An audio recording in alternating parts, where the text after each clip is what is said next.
What up, y'all? Welcome to the J&O Show. What we talk about. This lady came up on tonight's conversation and she admittedly cheated. But then they had the audacity to tell the person they cheated on. You make me sick. Go to the end. Hit a punch in the face. That's what she did with the words. It wasn't literal. Yeah. Knocked her out. She deserved it. You deserve every inch of your pain. Y'all just gotta watch. We're gonna roll this clip. I cheated previously. Brittany? Coming in hot. Now, years later, my partner is telling me they never fully healed. Am I wrong now to be skeptical and feel like I should now be selfish? What do you mean be selfish? They're not healed, so there's a lot of uncertainty. So do I sit in it? What were you doing to help them in the process? Yep, you should sit in it. This is called Consequences. Consequence. You deserve. Well, you deserved it. You deserve every bit of it. All of it. If you want to stay, and that would be even crazier. You would look like more of a piece of if you were to leave now because you don't want to sit and deal with the damage that you caused. Yep, you deserve it. Yes, you should sit there. Yep. Anytime somebody goes, should I be selfish? Something wrong with you. I don't think there's a way to say, should I be selfish? Even when you're thinking about self-care, because you have to have time to yourself to do whatever you got to do so you don't go crazy and for everybody in your household, that is still not selfish because you're doing it so that you're still in a good place to help other people. Right, to help everybody. But once you say the word selfish, you're a piece of poop. Yep. Poop emoji. Yeah. I have a feeling that this might be a same relationship. Oh. I'm just getting vibes that this might Push pause. It was at this moment that he knew. He f***ed up. Lord. A few moments later. But anyway, I think what I was trying to say is I've heard that they have really bad relationships when they're same and they look like her. So she sounds heartless right now. Yep. Yeah. So But she was reading something, so that's why I'm just it like. might not be her. So Yeah. maybe that's why she's heartless, because that ain't her situation. Nothing. Initially, nothing. But wait. She said that so smooth. Let me tell you how this goes, because I think it's selfish for you to ask this question now. Considering the fact that you did not help in the process of healing, you're the one who breached the trust. You're the one who betrayed them. There's a such thing as post-infidelity PTSD that takes place. I don't think you understand what starts happening.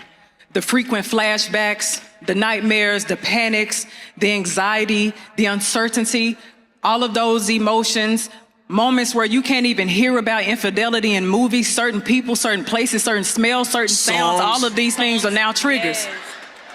So here's my thing. In the process, if you didn't do anything to help with the healing when they were going through the triggers, that means you weren't helping co-regulate. That also means that you didn't take responsibility for what it is that you did, and you also didn't empathize for the pain that you caused that person.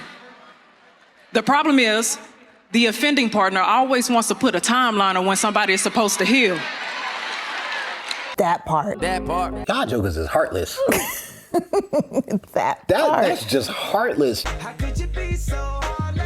Y'all are literally psychopaths. I think you're crazy. I don't remember the term when people don't have any empathy or sympathy for anybody. Oh, they're narcissists? Is that the word? Maybe it's narcissism. Maybe that's what it is. Yeah. I don't know. Good, Kitty. You have to understand how affairs really affect a person. It's unfair that I'm not the person who breached this trust, but I have to fall asleep on my own tears and you not even help cuddle me and wipe these tears away. You still should have been able to own up and say, this is the reason why I did this. I understand that I offended you. A part of the process of reestablishing trust after infidelity is giving a safe space for somebody emotionally. That means when they have those moments where they have to talk through the pain that you have caused, you have to be willing to listen without interrupting them. In the moments that they have to express that I'm angry today and I don't understand why I'm angry, you can't judge them. You have to validate that experience because you caused it. It's unfortunate for a person who has been betrayed to have to sit through this process and have to figure out why I wasn't good enough. Why was I not likable? Why was I not lovable? And then try to find a way to still love you. In the moment, when people cheat, it's that instant gratification, but you don't understand the long-term negative consequences that you impact and that you create in your relationship. So yes, it is selfish for you to say now, I'm going to start setting a boundary on your healing a boundary on your healing. That's manipulation. Sorry, y'all. We're pet sitting. As you can see, cat just walked up all in the thing. I'm gonna give you the Bible side. There's a reason why there's only one thing that Jesus was like, if you got to leave for any reason, this might be the one. Yeah. Because the betrayal of trust, the betrayal of security, like, I don't trust you anymore, which means our relationship has broken at its foundation. And the thing is, we have to understand that back in their day, not in Jesus' day, but earlier in the Bible, in the Old Testament, the thing that made it that you were married to somebody is when you had intercourse with them. So that was the defining factor of what a marriage was. So we have to understand how deep the idea was in the minds of people for a long time because of the level of intimacy that having intercourse creates. Now, I think in their situation that they were probably not a male-female relationship. Maybe. I don't know. Just based on the way that she was moving and stuff like that. I could be wrong. Possibly. But that's what it looks like. I don't know how that really works because you can't really have intercourse in that type of relationship. So I don't know if that changes the way that they interact with each other at all. At this point,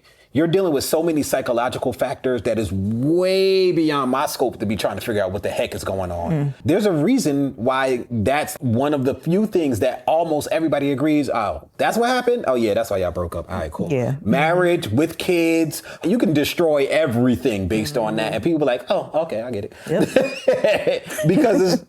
You burn it down. Like you've just torched. That's scorched earth. Yeah. Cheating should be called scorched earth. Pretty much, to be honest. That's what it is. Yeah, and for her to sit there and be like, gosh, you ain't over it yet? Yeah, like, when are you going to get over this? Wild.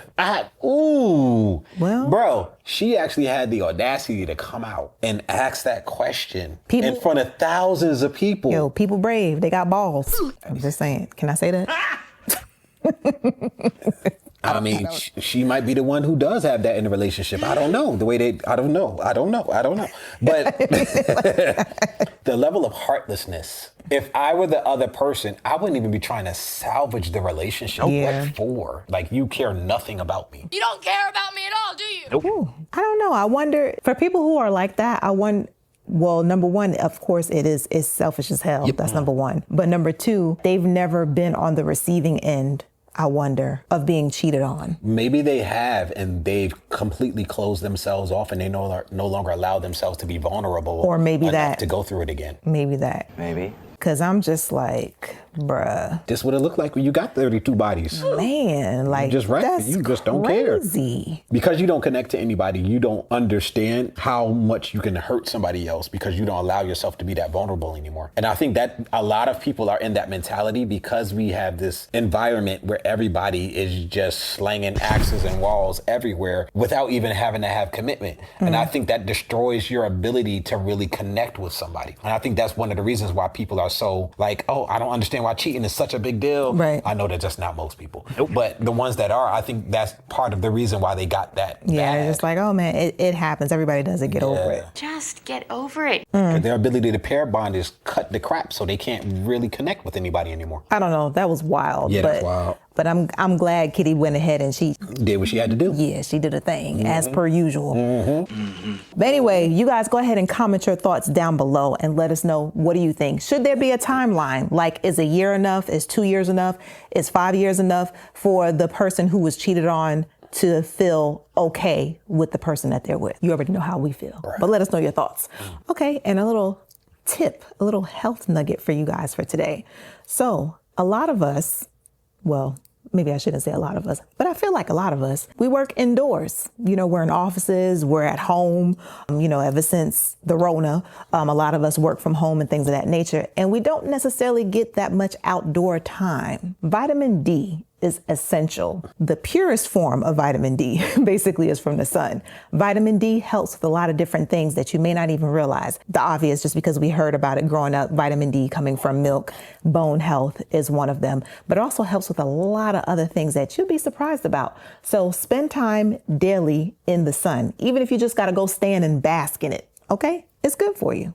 Or for those of you who are married, because this is the channel by married people, for married people, and people who want to be married, go get the vitamin D from your husband. Whoa! He will be happy that I sent you over there. Yep. It'll make everything better for everybody. Sounds great to me. Then y'all can get in the sun together after. All right, and if you guys made it this far, go ahead and smash that subscribe button, turn on your post notifications, and give us a thumbs up so that way you can tell YouTube you appreciate what we're putting down. What we're putting down. Hey everybody, down in the description, there are 2 links.